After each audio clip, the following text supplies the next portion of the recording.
On l'utilisera pas hein, parce qu'elle est dangereuse.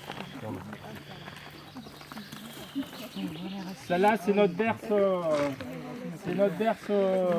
du département de l'Aube, c'est notre berce française. Donc la confusion elle est possible avec celle-ci. Ah. Mais celle-ci, elle est comestible également.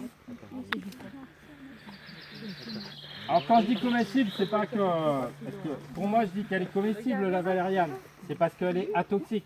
Mais c'est une plante que je vais classer dans les plantes médicinales. Ouais.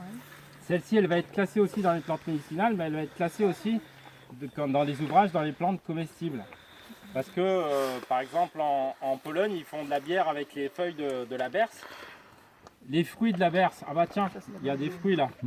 Vous allez pouvoir, je vous fais passer, ceux qui sont curieux de goûter un petit peu les saveurs perdues hein, des plantes. Autrefois, ça servait de friandise aux enfants. Ils prenaient une graine comme ça faisait un bonbon. Ah, c'est un peu anisé, c'est ça?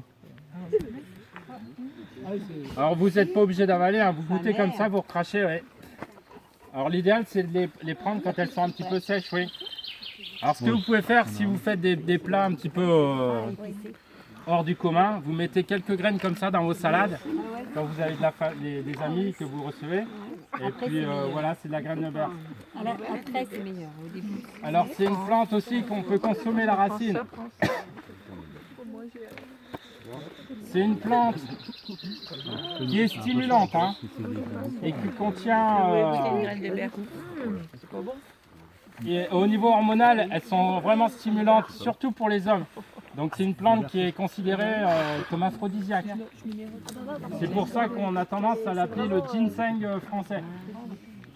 Excusez-moi, j'ai un petit peu la gorge, il faut que je me fasse... je vais trouver du lierre terrestre, on va se faire une petite infusion. Vous regardez un peu la racine, c'est le ginseng au bois. Hein. Ça s'écrit comment, ça, berce? La berce, B-E-R-C-E. Alors le nom latin c'est Heracleum spondylium. Parce que je vous mets en garde sur les noms français et les noms communs des plantes. Parce que vous avez tendance après à confondre avec... il y en a qui vont dire que c'est l'herbe de la Saint-Jean.